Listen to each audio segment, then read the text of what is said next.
When an athlete is preparing for competition, there's a thing that they search for when it comes down to what they're looking for. They want to be like superheroes. That's the thing that athletes are going for. And the reason why I opened this up and showed you Devin Haney in the midst of training camp, because we're going to show you what's happening over the course of the past 4 decades in the sport of boxing. There has been an oversight on how an athlete actually supposed to train, what does what, and how much of what should you do in order to become a supreme athlete that's not undertrained, but definitely is not overtrained. So what we're going to do is we're going to take some clips from some of the things that I see that I like, and some things that I see that will give you the actual science behind it so that you can judge what you should use and what you should keep your distance from whenever you're in a training camp of any sort for competition at a very high level. So what happens is we're going to break into that. But before we get started, I'd like to introduce myself for those of you who are new to the channel. Shame on you. Boy, you're late to the dance. My name is Eric A. Bradley, coach, that is.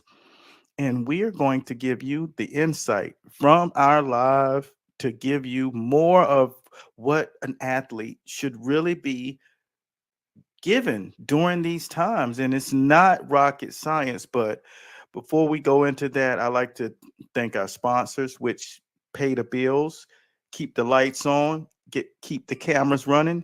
Jab Juice Consultants, giving the consultant IQ for the brand and the sport of combat, boxing, and businesses. So they understand exactly what direction they're trying to get into and go, and kind of lead those individuals to their highest good with understanding how to operate, build their brands using social media, and knowing exactly what moves to make in their career in order to get to their highest level. That's Jab Juice Consultants. You can reach them at jabjuice.com. Now, let's get to the topic at hand. I'm going to show you a couple of things that has happened over the past few generations in the sport. There was a true understanding of what could be implemented to the human body, but there are key factors that must be really brought to your light. And so with that being said, I want you guys to understand the key factors in conditioning by Eric A. Bradley. That's me, aka coach. So when I was in the medical forums, I got to understand the body from a different point of view. And there are so many different layers to when you condition the body. So I'm going to give you some medical terms, and I'm going to also give you some terms from the world of sports performance so that you could really wrap your mind around it and not only just hear it from someone who's an expert in the field for 4 decades, but you can now take it and use that information to make better judgments. First, let me clarify the difference between one individual and another individual in camp. See, the responsibility of a trainer is to train the athlete, and the responsibility of the coach is to coach the fighter. Where we find a crossover, and we have to really create that line, is when the strength and conditioning coach trainer is trying to coach the fighter, and when the coach is trying to train the athlete. So you got to be careful about those lines. In camp, you need separation and division so that there is no confusion who plays what role. You'll find that a lot of times. Now, If you are a trainer, you're doing mid work, you're holding the body vest, you're working pads as far as the power pads, punch shields and things like that. He's working on technique. You got your technician, that person who's doing those things. The tactician is strategically planning the mapping out. And then you have your head coach who oversees a lot of the things that's going on and gives his thumbs up or gives his opinion. So we got to preface this thing and make sure that we don't get out of sorts when you're learning what roles go on in camp. For those of you who are in top trainer program, they understand that there's a place that they go learn all of the responsibilities that need to be in your camp. Because if you don't have the right people in camp, you can guarantee your camp will not run in a proper manner. You'll run into headaches and cross over, consistently stepping on one another's toes. When I was in the game, I had opportunities to have things like that happen. But when I came in, only once I came in, people realized you don't fit, you're moving out of my way. I'm an expert in this area and I bring value. And that's what you got to know, the difference between being in a role or being an expert in that role, and knowing where you are. Stay in your lane is the bottom line. So what we're going to do right now is we're going to show you the key factors in each one of these things. So when it comes down to conditioning, I'm an avid fan of I know the Richmond, running. same thing. Every And camp, this because running, of Mount Charleston, when I see this, the elevation is hardest run of my life. pros and cons, we're going to get into it. So the pros and cons of knowing what kind of workouts that you have to do in order to get yourself to optimal levels. Let me see. Now, pros and cons. Pros of knowing how to do certain particular workouts. Let's say weightlifting, which is coming up right here after I get done with this, builds muscle mass. Now keep these things right front and center. Take notes if you want to, because I'm going to pull this thing together and really clarify through equations so that you can make decisions in your camp. If you're the coach and you see your trainer doing something that does not give this cause and effect that you're looking for, this will give you the leg to stand on. Because I'm sorry, I don't really put a lot of weight in who is your trainer on your team. There's just more than a likely chance that they're not as experienced as I am in this field. And that's not throwing shade. That's just talking facts. 4 full decades. I came straight off of the medical side of things into this game and recruited by the highest sports teams in the freaking country, and only because of my expertise. And I was totally earning of and deserving of it because I put the work in. Because I believe if you really want to get to a higher level, you got to learn a lot more, and you got to learn a lot more than that once you get going. So this is never to throw shade. It's just that I've done it from the surgical table to the NFL to the sport of boxing to the training field on an entirely different level. So it's all about the experiences and the true knowledge, and really understanding and studying biology, physiology, anatomy, all of these different areas, kinesiology, studies and studies and studies. So that's what you'll be when you do all of those things. The kinematics of human motion is a real thing. So how do you apply that to what you're doing? So what we're going to do is show you that elevation, that running. What you see with the first training regimens that you saw is the ability to add conditioning. When you run an elevation, your red blood cells increase because the body lacks oxygen, because you are at height, you are above the clouds. There's not a lot of oxygen. There's very thin air. So your labor, if you've ever run in the mountains, you feel the laboring of your lungs is because your body cannot encompass air, it cannot pull it in. The air is super thin. You're above sea level. Let's just say 5 to 9,000 feet. And that's a lot. And you are up there, and there is very little oxygen. So you find yourself deplenishing much faster. But what's happening is your red blood cells, which carry oxygen, are actually increasing because your body's a natural defense mechanism. And when the body is feeling something, attack it, like the lack thereof. Same way when you don't have food in your body has already created glycogen stores. And so your body starts to feed off of that. You got people in Ramadan having to fast all the time, 30 days. But no need to fret because the body's already reserved all of the nutrients that you need just in case. Our bodies are designed for the smoke.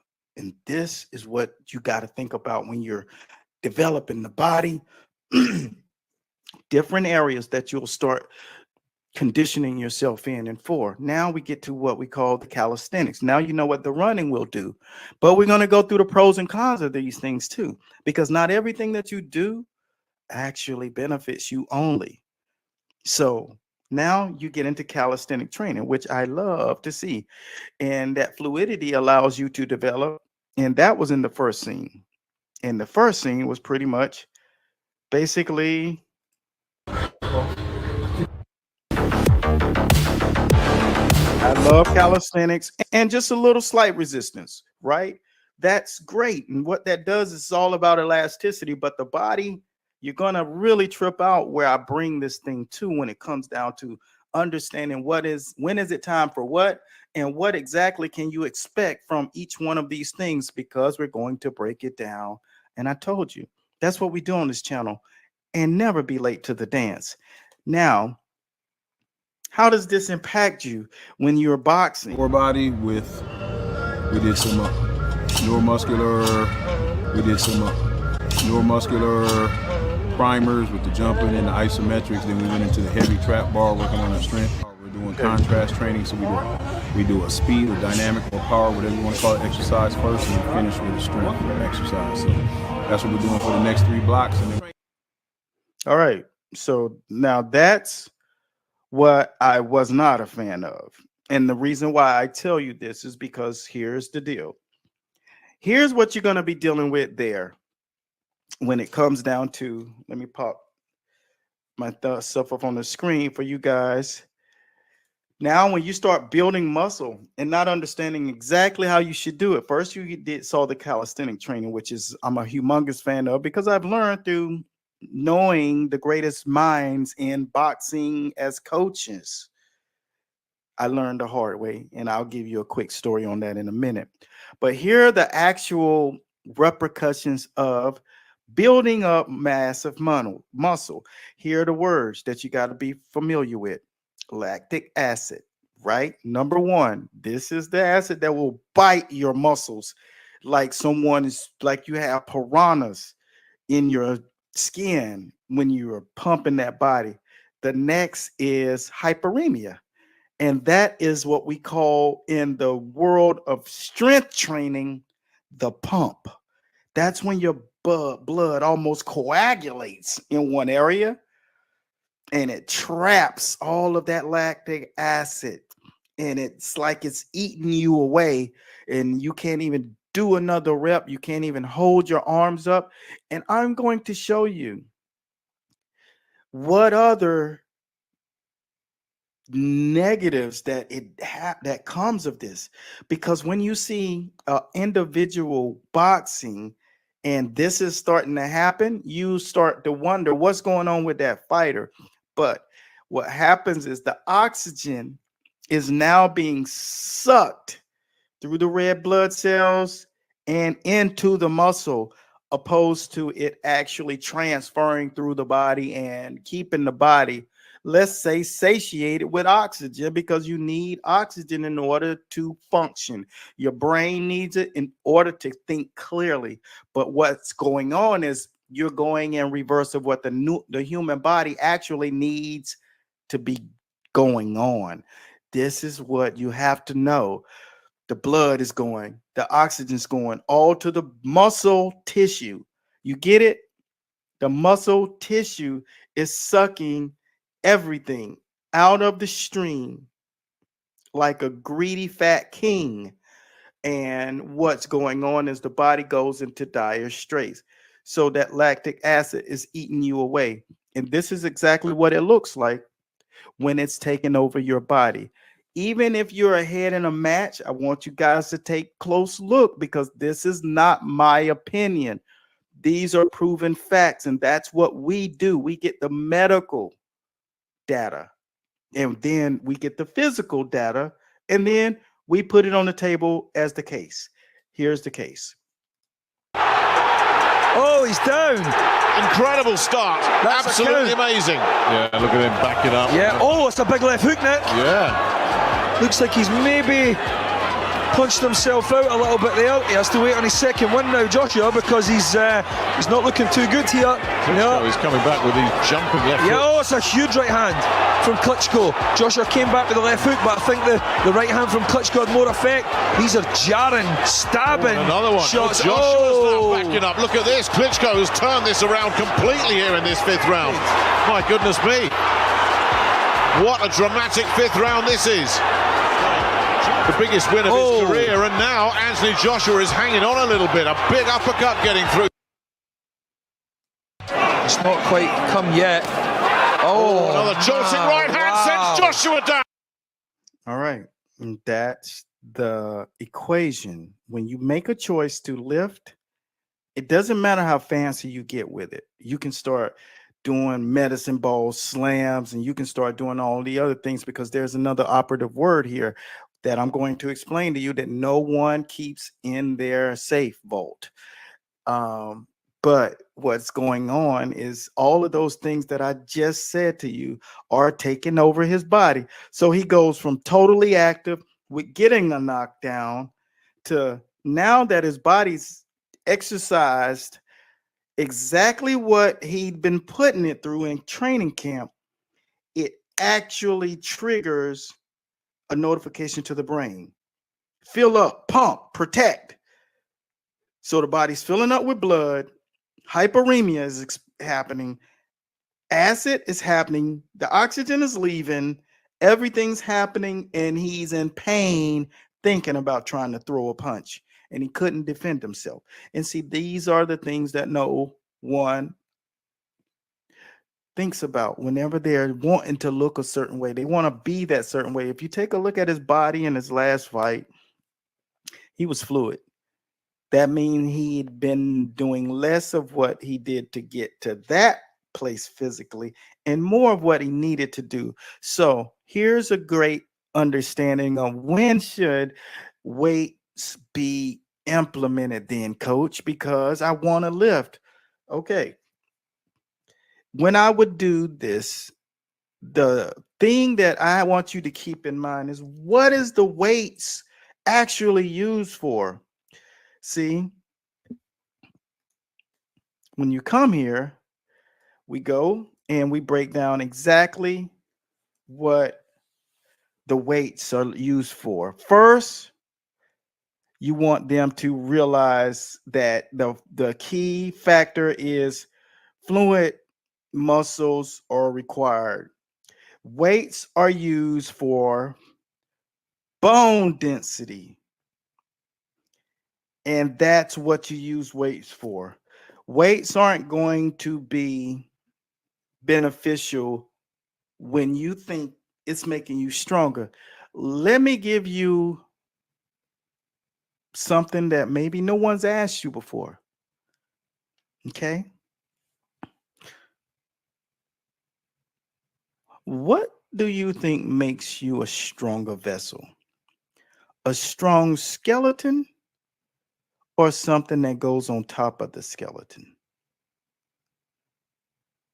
is pretty much like saying, do you want a strong foundation or do you want to cover your house with paper mache, straw? Because see, that isn't what makes your foundation. Your foundation, your skeleton is your foundation. There's nothing beneath your skeleton. All right. So adding more muscle isn't what the whole arterial motive should be when you're building up your body for prosperity. You're building up your body so that it could be better in action. And that word is called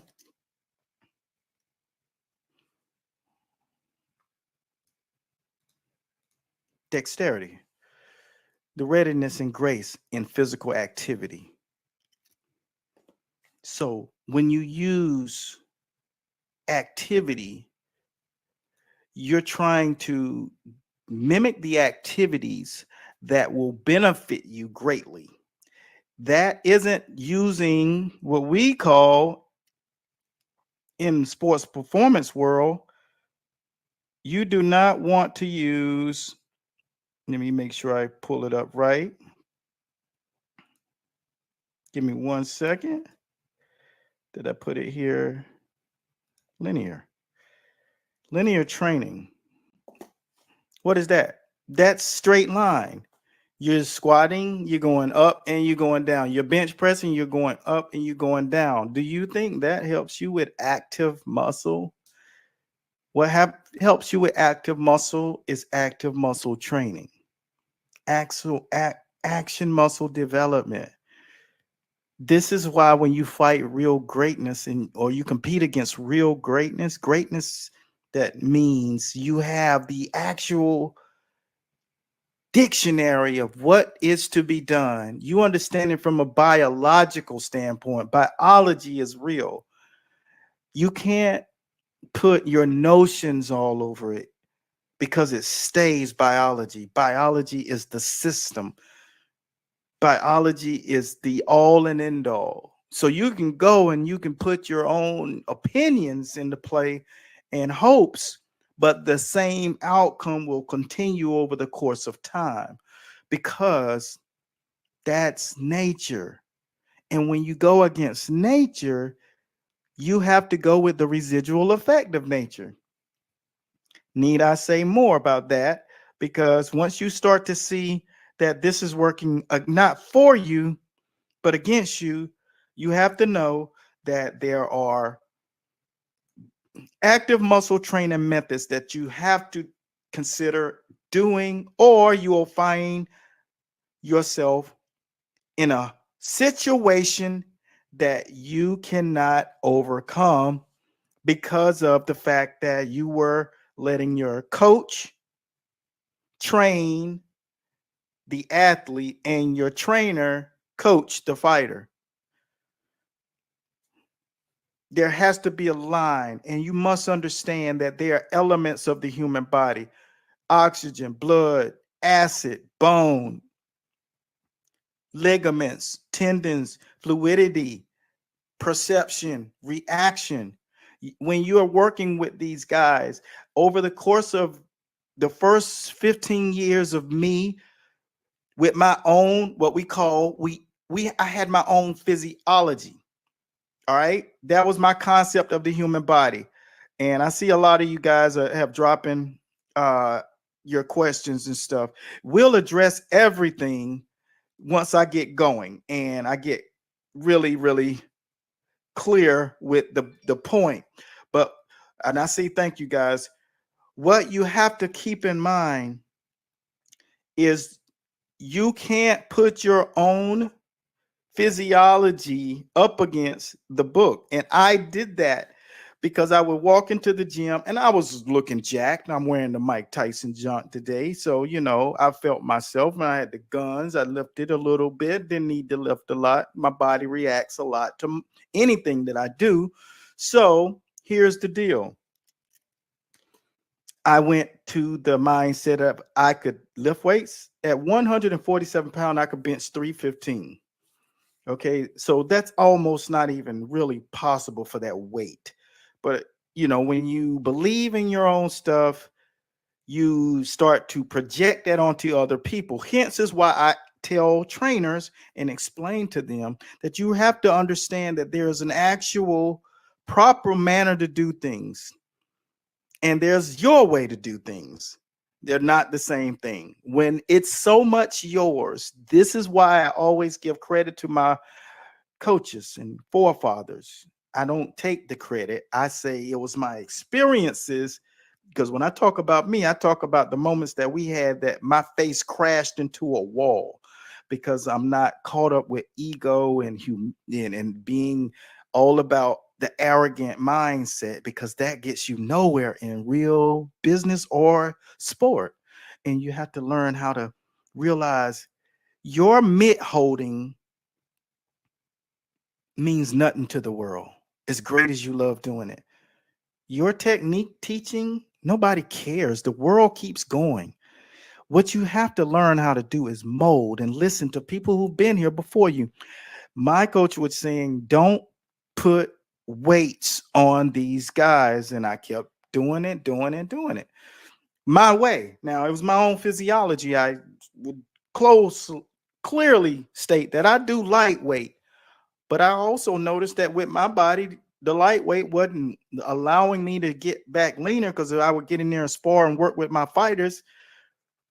I'm still bulky. Couldn't even touch my back at one time.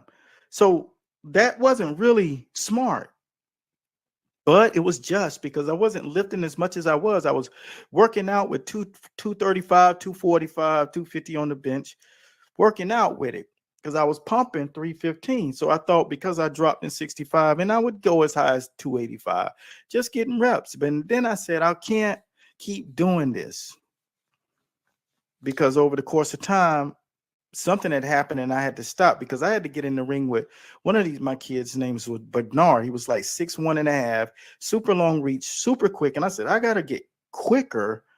I can time him with this big bolo punch, because if I hit you with one, you out.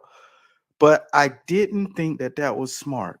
So I like to land combinations. I like to put smoke in the fireplace. So that's what I would commit to doing. And it took 7 years to lose that muscle, all that mass that was on my body, because I was thinking that it would just go away if I stopped lifting. And a lot of you think the minute you stop lifting is when that stuff's going to go away. It's not. It's going to be there. Every time your body's going to be reminded that it's being shocked, and it's going to fill with blood. Do a test. If you're an active guy and you work out, watch how long it takes your body to go away. I was dealing with a shoulder, and I was thinking I was losing all my muscle with the frozen shoulder thing for like 5 months. Absolutely nothing. I feel in all my shirts the same way. Your muscles just won't go anywhere. They are there. Now, are they flaccid right now, not filled with blood? Yeah, but if you do work physical, it'll pop up. So you got to be careful what you use weight training for. And I would learn that if I lift weights. Now, Donnell was in camp. He was 32-0 as a heavyweight. No weight training ever. Push-ups, pull-ups, sit-ups, period. That's it. Run the miles, do the stuff. And these guys were dogs in the ring. And the reason why they were dogs in the ring is because they didn't have anything sucking the oxygen out of their body when it really counted most. And so this is what you have to learn about the layers in the body. The epicenter, the layers in the body. Knowing how to deal with perception, motor skills and things, all of that reaction, perception, being able to flinch, and your reflexes, your dexterity, your density, understanding active muscle training. That is where you find all of the science, which has been cultivated over a long time. Now, I want you to see what it actually looks like when you put it up into a training system. And it's called 12 peaks, because there are 12 areas all divided that you must put up. and it's 12 peaks. That's a training system that does not have residual effect. You develop active muscle, and put the other one up that you can kind of pop through. It's calisthenic development. These things, that's good. Thank you a lot. And it's 12 weeks of 12 peaks. That means you do X amount before camp, X amount during camp, and then post camp. So you're not just working out for your competitions during the training camp. You're living that life because that's a part of what your body has to go through if you ever plan on being a champion. 12 peaks, understanding every layer of the body without confusion. There's no confusion on what the body can actually do. The body can do so many things when you do the right things, when you got the right oxygen, you're not sitting there experiencing hyperemia. You're not going through that fire in your lungs and that burning and fire that's residing in your muscles, and you can't even lift them up during the fight. Exhaustion chronically. This is what happens when you don't understand. When the coach is training and trainers are coaching, there's confusion in the camp. There's no biology there. There's no sports performing there. What you have is people who want to show off what they know. They show you some things. They've watched a few Instagram posts. They've hit YouTube a couple of times, but this came out before any of that stuff existed. We're talking about 134 years of experience just in this company and understanding the human body. I've cut open over 5,000 people. No, I guess I was doing that a year. I know the body a little bit different. I was recruited by the same guy who recruited Ray Lewis into the NFL. The first thing that they said was, "You're the best I've ever had. I've been in the league for 15 years. You're the best." And I was thankful to hear that because it was affirmation, but I didn't take it any further than that. Very few people have heard me say that because I don't need that, because I do understand biology, human biology. You can't let what you think you know interfere with what's real. My ego got in the way the first chapter of my career, but my ego didn't get in the way the second chapter because I was writing books on it. And when you read any of our books, the 6 weeks training camp, what it does is it explains to you what is conditioning for the body. When you get into your running program, how do you actually need to run without the residual effect and all beneficial gains? It looks a certain way. 12 peaks just is a breakdown of how you do anything physically for gain, especially when you're competing in the highest levels of boxing.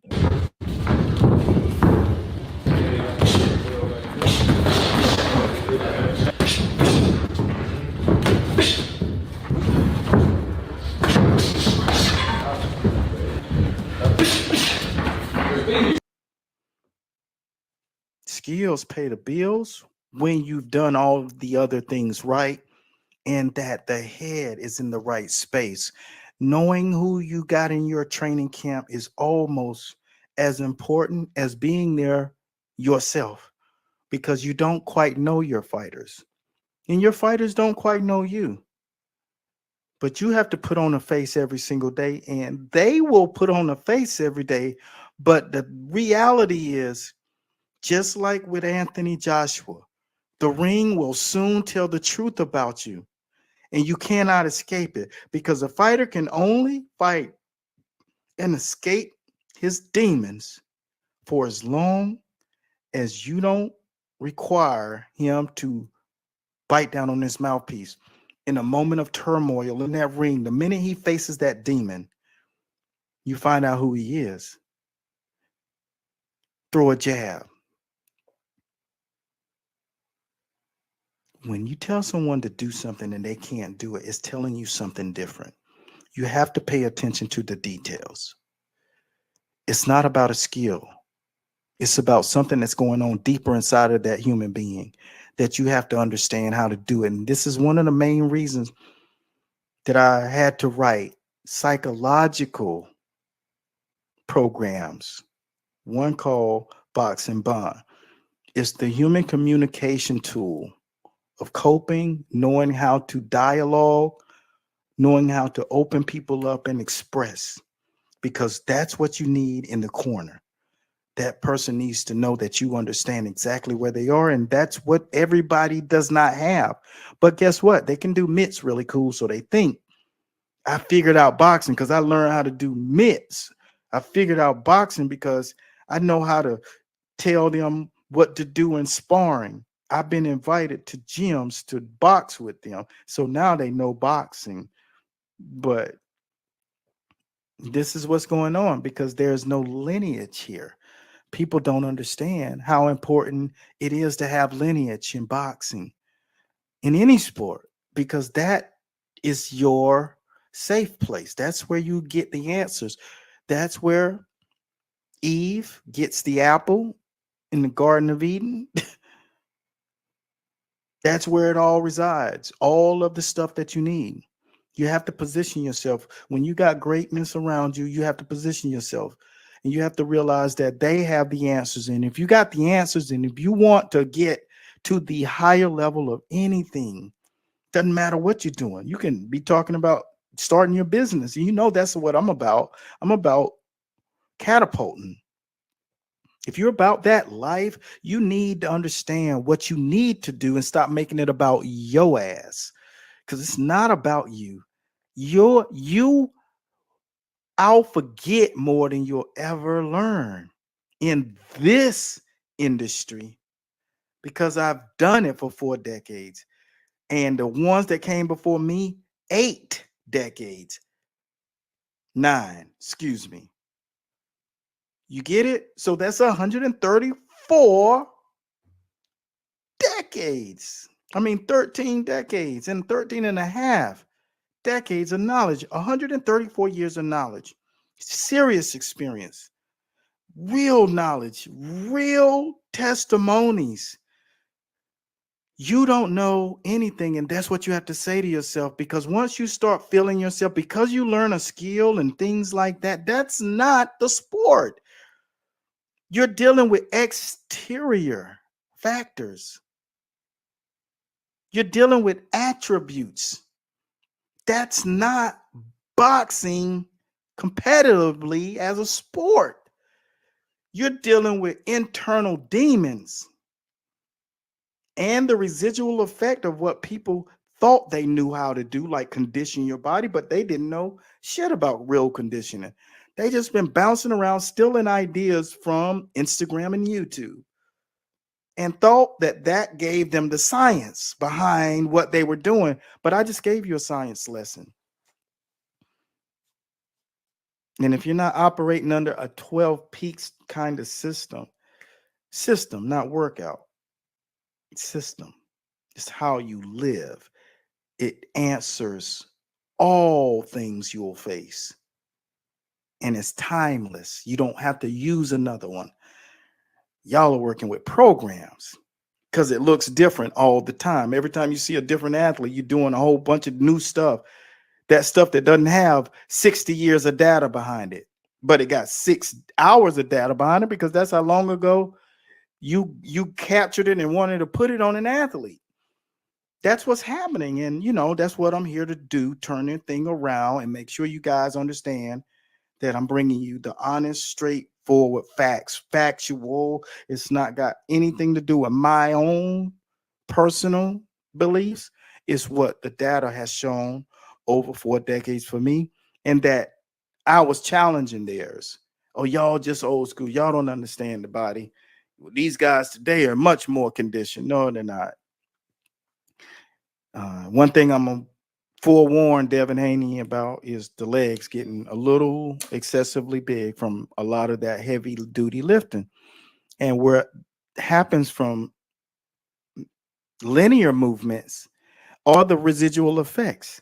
Ligament tears. Looking at NFL, how many people tear their ligaments, ACLs, anterocruciate ligaments exterior ligaments, medial ligaments, cruciate ligaments.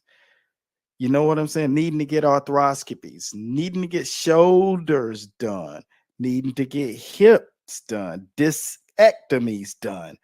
These kids are in their 20s, but 7, 8 years of lifting straight linear movements and then adding some little karaoke's in between, that's not going to get it. You don't understand how to train the human body.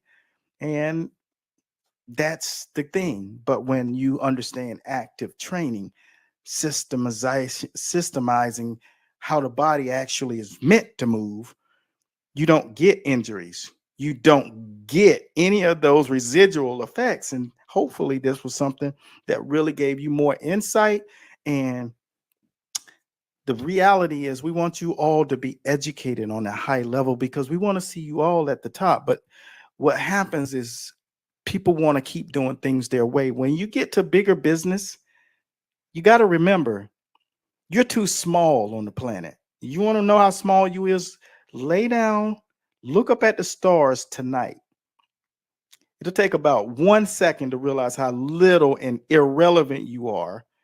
Or go out to the ocean at nighttime or in the daytime. Go to the middle where you don't see land and realize how much of zero you equal. That's why it's all about impact and learning what's already been taught, what's already been in the books for you to learn it, and act like it's not up to you. It's up to the books.